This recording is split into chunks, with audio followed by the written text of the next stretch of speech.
Bonjour à toutes et à tous, bienvenue dans ce nouveau panorama de la semaine où nous allons évidemment parler de la situation internationale au Proche-Orient et en Ukraine. Nous allons parler de la séquence budgétaire dans laquelle nous sommes en ce moment à l'Assemblée nationale. Nous allons parler de l'arnaque du Rassemblement national, des inondations qui ont touché très fortement la France ces derniers temps, et puis de notre droit de tirage pour la commission d'enquête du groupe parlementaire de la France Insoumise. Générique.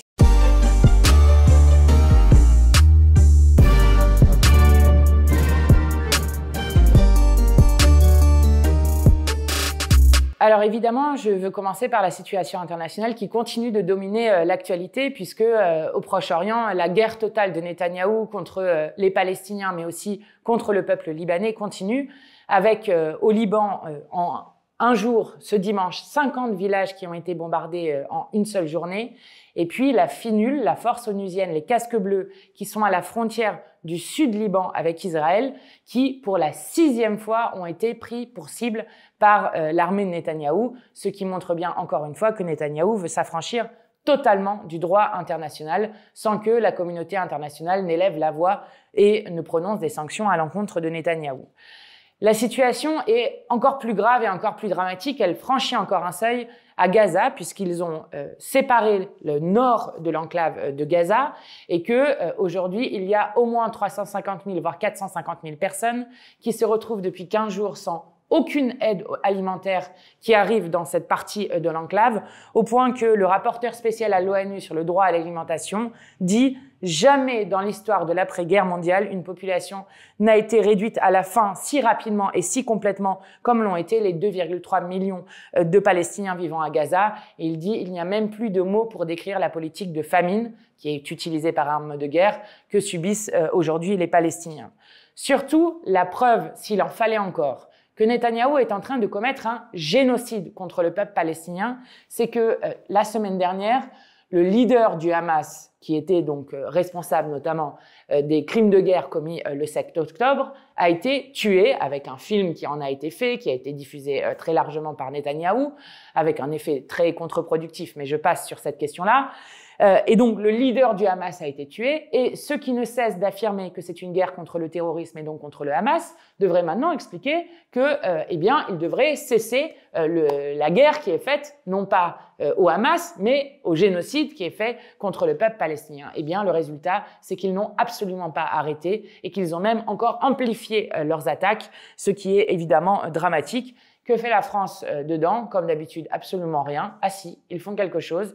Ils s'en sont pris à la rapporteure spéciale de l'ONU, Francesca Albanese, qui fait un travail formidable que je salue depuis maintenant plus d'1 an de guerre totale menée par Netanyahou. Ils s'en sont pris à Francesca Albanese en demandant des sanctions contre elle, alors qu'elle alertait juste sur un génocide qui se reproduisait de nouveau. Et donc, la seule réponse de la diplomatie française sous Emmanuel Macron a été de s'en prendre à l'ONU et donc à la rapporteure spéciale de l'ONU qui ne fait que dénoncer cela.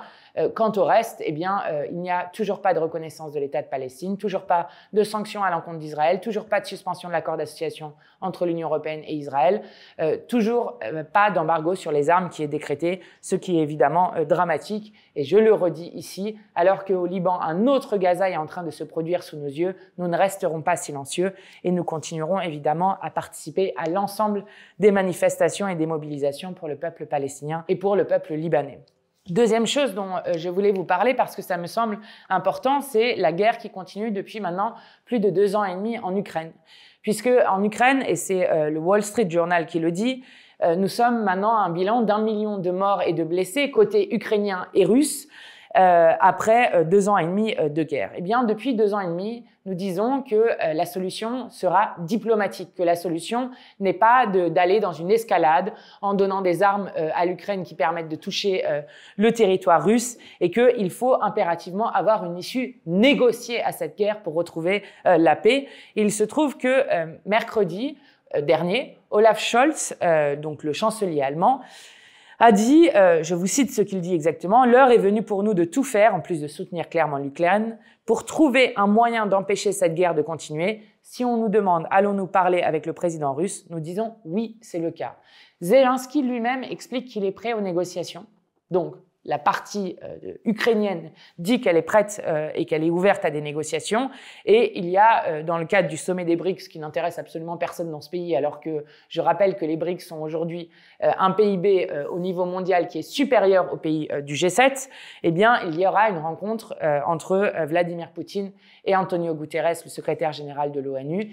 Je le redis, si nous sommes la voie de la paix et la voie du droit international, il doit y avoir une sortie négociée. Donc le fait que un peu partout ces signaux se fassent entendre peut peut-être laisser penser que peut-être enfin sera mis fin au calvaire du peuple ukrainien. En tout cas, il faut continuer à agir pour une sortie diplomatique qui est la seule à même de pouvoir faire finir cette guerre. Je rappelle qu'au fur et à mesure que le temps passe, eh bien, le peuple ukrainien perd du terrain et donc perd aussi du rapport de force, c'est comme ça que c'est dans une négociation, et que donc, en plus d'aider le peuple ukrainien face à l'agression russe, il faut impérativement l'aider à avoir une solution négociée pour que l'Ukraine retrouve sa souveraineté territoriale. Ensuite, en ce moment, nous sommes rentrés dans la bataille budgétaire dans l'Assemblée nationale, et c'est une bataille qui est très intéressante. D'abord parce que nous avons montré en commission des finances la semaine dernière qu'un autre budget était possible.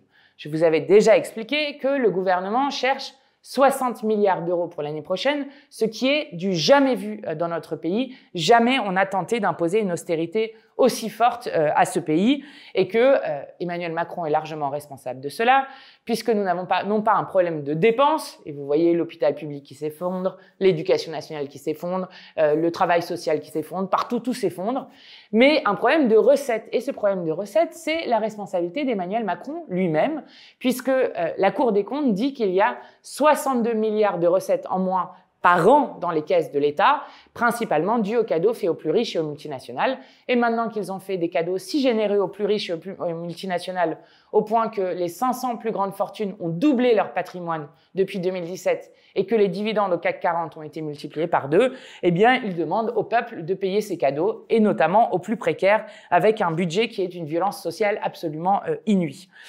Donc, en commission, nous avons discuté, alors vous savez, le budget s'est organisé en deux parties. Il y a une première partie sur les recettes, et puis ensuite, il y a une deuxième partie sur les dépenses.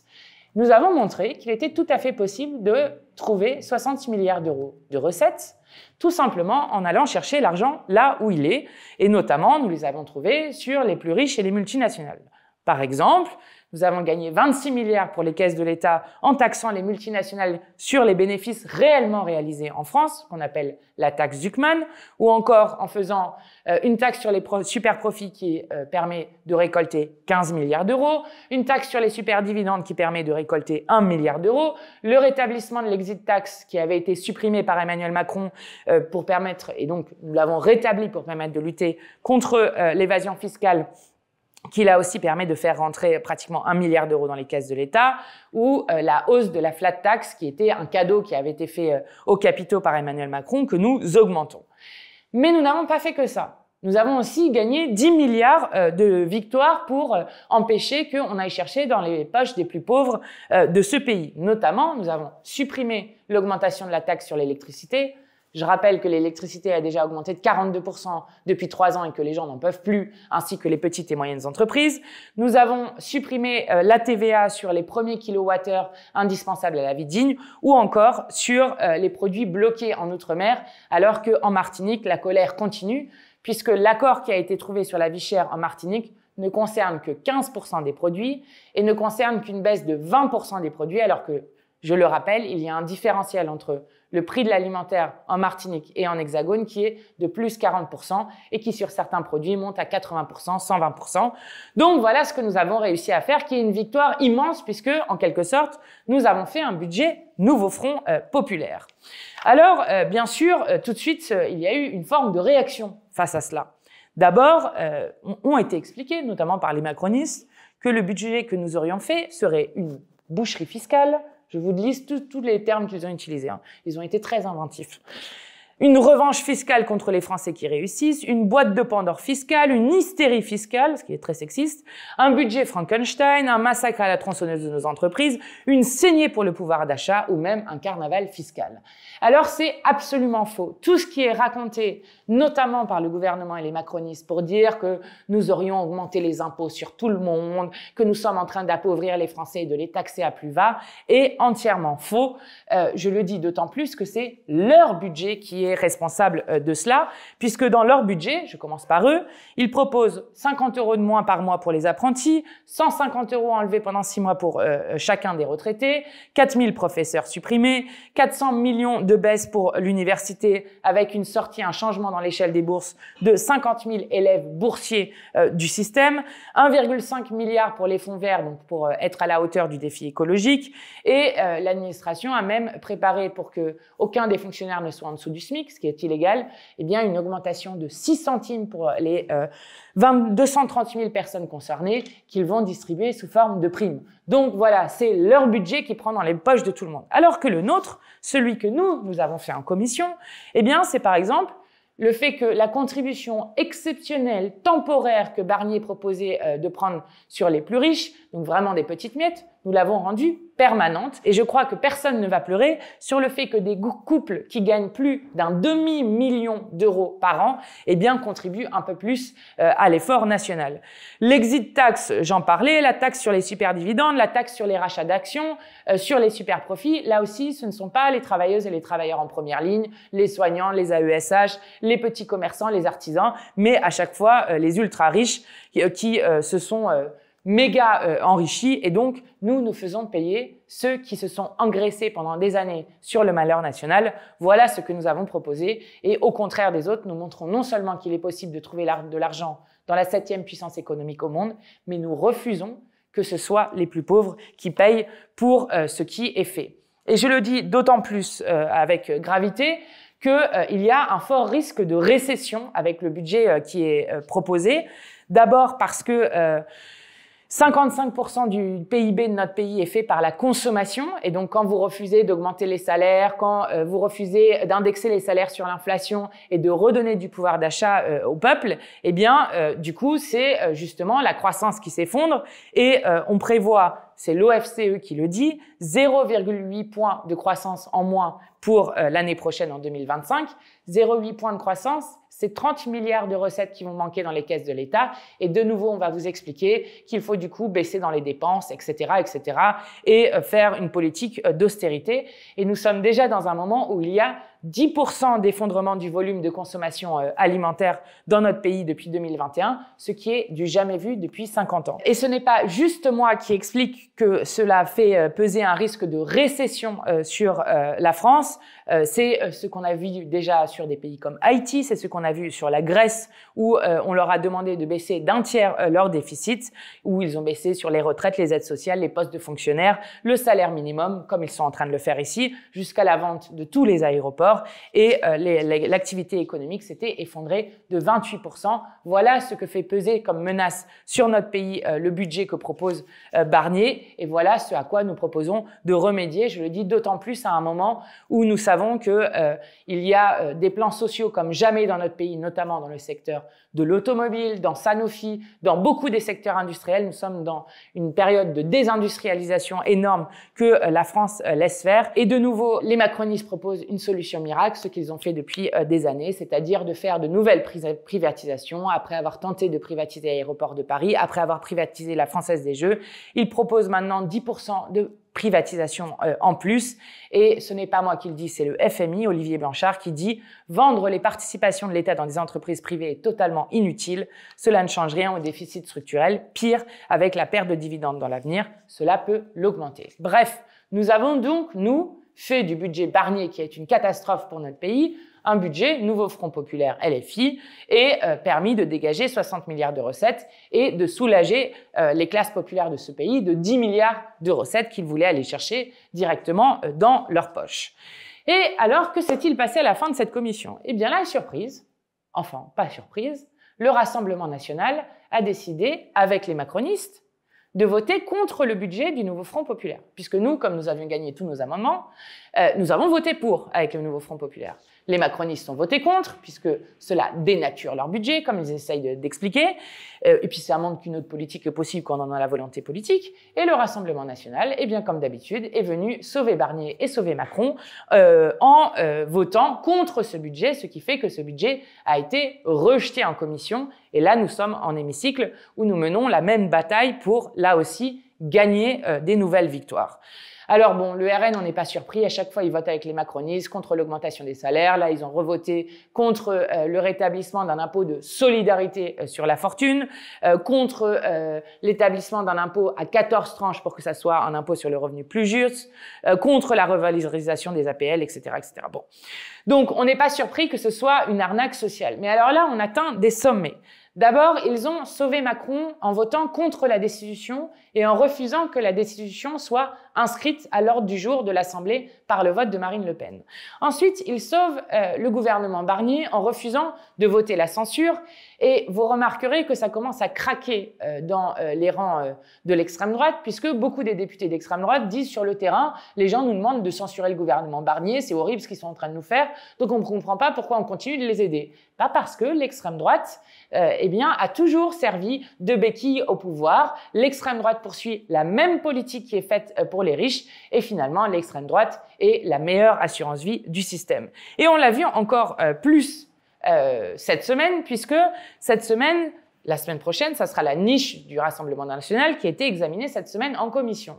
Et ils essayent de nous faire croire notamment qu'ils veulent abroger la réforme de la retraite à 64 ans. Pourquoi ils font ça? Parce que pendant les législatives, ils expliquaient que finalement, en saluant avec Ciotti, ils étaient pour la retraite à 66 ans et qu'ils ne voulaient plus supprimer ce vol de 2 ans de vie de Français qui n'a jamais été approuvé ni par l'Assemblée et par le Parlement, ni par le peuple français qui continue de massivement le rejeter. On l'a vu encore dans les élections du 7 juillet. Mais alors là, donc, ils font semblant de vouloir abroger la réforme de la retraite, mais par 2 fois en commission cette semaine, ils ont voté contre l'abrogation de la réforme de la retraite quand nous l'avons proposé à la fois dans le projet de loi de financement de la sécurité sociale en commission affaires sociales et dans le projet de loi de finances en commission des finances. Donc, par 2 fois, ils votent contre. Et le jour même où nous étions en commission, ils ont là aussi voté contre. Donc, le Rassemblement national doit maintenant assumer devant les Français que la manière la plus rapide, la plus efficace et même la seule manière de pouvoir réellement abroger la retraite à 64 ans, eh bien, c'est de censurer M. Barnier et qu'eux font exactement le contraire, c'est-à-dire qu'ils viennent l'aider. Et il y a même eu une scène assez étonnante dans l'hémicycle, puisque dans l'hémicycle, là, les macronistes et les LR, qui sont censés être le socle commun, soutien du gouvernement de Barnier, qui sont en train de s'effilocher au fur et à mesure et de s'effriter au fur et à mesure. La preuve, nous avons gagné la vice-présidence de l'Assemblée nationale, puisque Jeanne Var, qui était vice-présidente jusqu'alors, des Républicains, de la droite, donc qui est en soutien de Barnier, est devenue ministre, et que ce n'est pas la droite ni les macronistes qui ont gagné le poste, mais l'écologiste Yordanov, donc le nouveau Front populaire, et donc nous avons encore augmenté notre majorité au bureau. Donc, ils sont en train de s'effriter de partout et littéralement, ils devaient être 40 dans l'hémicycle tout hier lorsque nous discutions du budget. Donc, quand vous voyez ça, ceux qui ont permis de sauver certaines parties du budget Macron en refusant nos amendements, eh bien, c'est le Rassemblement national qui siège uniquement pour là aussi sauver Barnier et Macron. Et je le dis, face à l'arnaque du Rassemblement national, eh bien, sur l'abrogation de la réforme des retraites, nous avons d'abord gagné le premier vote jamais fait sur l'abrogation de la réforme des retraites ce jeudi même en commission des affaires sociales pour le retour de la retraite à 62 ans. Et je rappelle que nous sommes même pour le retour à la retraite à 60 ans. Donc nous avons gagné le premier vote jamais fait dans l'Assemblée et nous le gagnerons tôt ou tard puisque le 28 novembre, dans notre niche parlementaire, nous proposerons l'abrogation de la réforme des retraites. Ensuite, un dernier point quand même sur quelque chose d'important parce que évidemment, ce budget catastrophique et d'une violence sociale inouïe, il arrive sur une situation sociale qui est catastrophique et sur laquelle des millions de gens sont en train de souffrir dans le pays, et particulièrement les jeunes et les étudiants.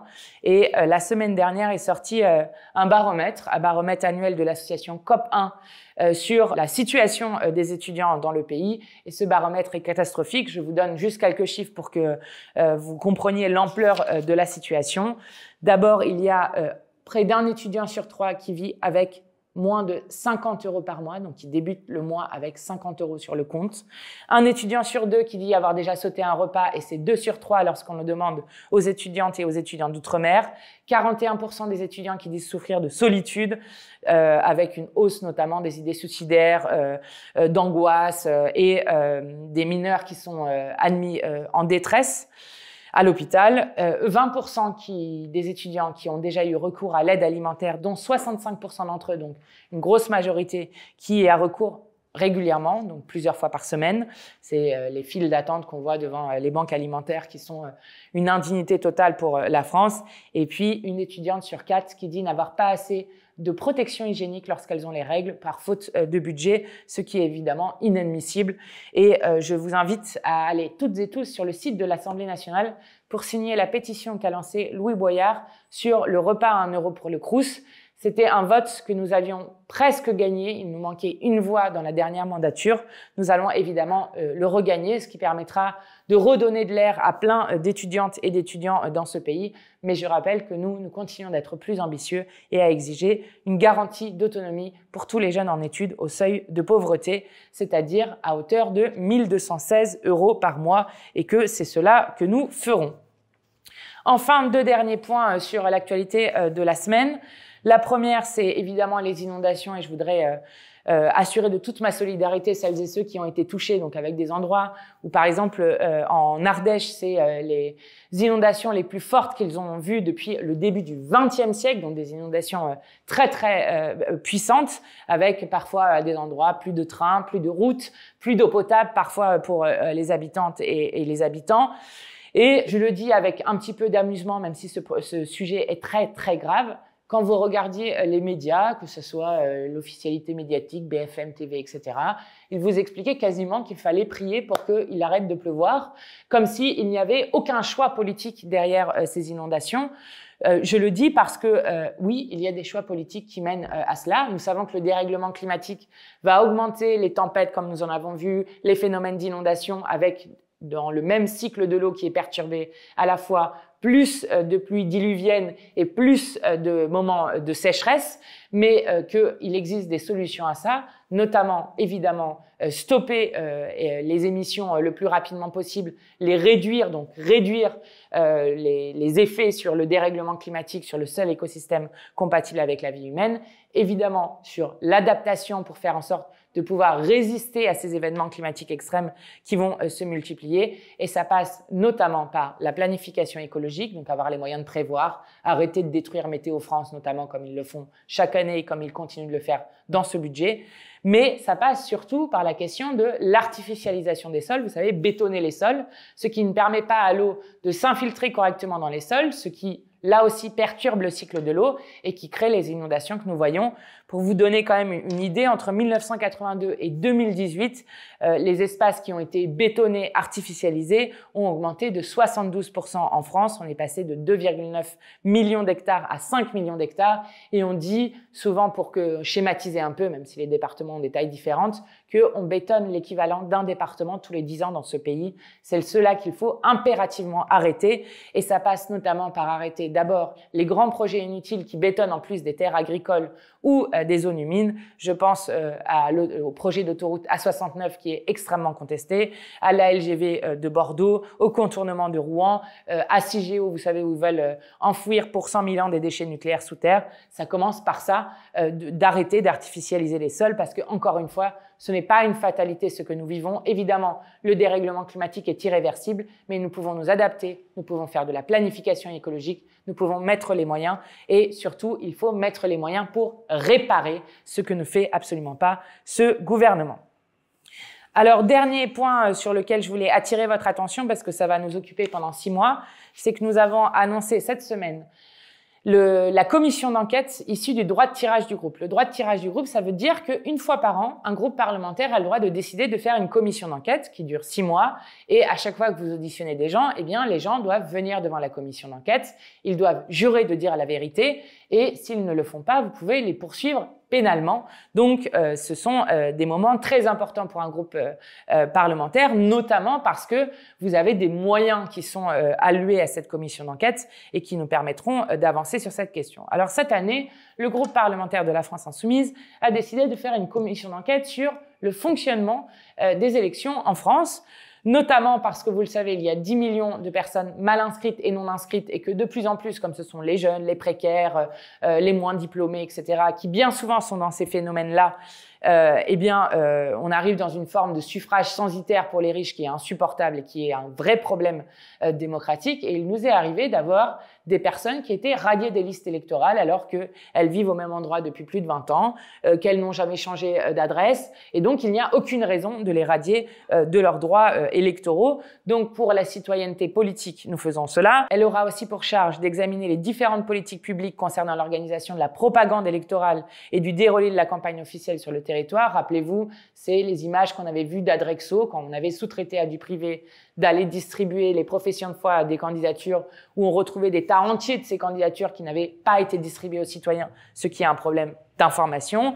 De déterminer les causes des dysfonctionnements dans les bureaux de vote et sur le système de vote électronique, notamment pour les Français de l'étranger, d'identifier les raisons à l'origine des difficultés d'accès aux bureaux de vote et de tenue des bureaux, ou encore d'éclairer les facteurs d'erreur sur les sondages, puisque je rappelle que dans la dernière élection, 27 sondages ont donné tous sans aucune exception l'extrême droite en tête, et que finalement l'extrême droite est arrivée 3e de cette élection, et que c'est le nouveau Front populaire qui est arrivé en tête, ce que aucun sondage n'avait prédit. Donc ça va être une commission d'enquête très intéressante, et lorsqu'on aura notamment les sondeurs en face de nous ou l'État, nous aurons des questions à poser qui seront déterminantes pour la suite de la révolution citoyenne que nous menons. Enfin, 2 dernières choses pour si vous accompagnez, si vous avez un peu de temps cette semaine. D'abord, une première recommandation, allez sur la chaîne YouTube de Street Press, puisque Street Press a fait un documentaire qui s'appelle « Naël, un an après la révolte étouffée », donc qui raconte à la fois la mort de Naël, qui raconte ensuite ce qui s'est passé depuis 1 an, et évidemment en parlant des révoltes urbaines, mais en faisant aussi un parallèle avec la réponse de l'État qui n'a été que une répression extrêmement féroce, comme il l'avait fait avec les Gilets jaunes, et surtout qui prouve qu'1 an après, absolument rien n'est réglé, qu'il n'y a aucune mesure qui a été prise pour qu'un autre Naël ne puisse pas arriver, que la France reste la championne des morts pour refus d'obtempérer, et que donc nous continuons de vouloir absolument abroger la loi Cazeneuve qui a fait exploser le nombre de morts pour refus d'obtempérer. Et puis une deuxième chose, si vous avez envie de lire cette fois-ci, c'est le manifeste qu'a fait Gaspard Dalens, qui est un écrivain et un journaliste, qui s'appelle « Des forêts en bataille » et qui est un manifeste politique extrêmement puissant qui interroge y compris sur la manière dont le capitalisme nous enferme, nous éloigne, y compris de l'écosystème dont nous avons impérativement besoin pour notre survie, puisque je rappelle que les forêts n'ont pas besoin de nous, mais que nous avons besoin notamment du puits de carbone, du puits de biodiversité que représentent les forêts pour pouvoir survivre, et que les forêts subissent une industrialisation extrêmement grave. Et je vous dis juste un truc qui m'a marqué dans une des choses que raconte Gaspard Dalens, c'est que il dit un enfant français en moyenne aujourd'hui passe moins de 2 heures par jour à l'extérieur, et bien souvent c'est dans les transports pour aller faire des courses, etc. Donc il dit cette phrase un peu choc, mais c'est pour que vous compreniez, c'est-à-dire qu'un enfant en moyenne passe autant de temps dehors qu'un prisonnier. Et selon Santé publique France, donne des chiffres qui viennent donc d'une étude qui a été faite par Santé publique France, qui montre que 39% des enfants de 3 à 10 ans ne jouent jamais en plein air, donc quasiment 4 enfants sur 10 ne jouent jamais en plein air, et seulement 50% des enfants pratiquent des jeux dehors au moins 2 jours d'école par semaine. Et aux États-Unis, c'est encore pire. Voilà vers quelle société on pourrait tendre si cela continuait, puisqu'il y a seulement 6% des enfants de 9 à 13 ans qui jouent à l'extérieur la semaine. Ça interroge évidemment notre rapport au vivant en général. Et donc, c'est un manifeste que je vous invite à lire parce qu'il fait à la fois penser et qu'il invite à l'action, et notamment à l'action révolutionnaire. Très bonne semaine à vous.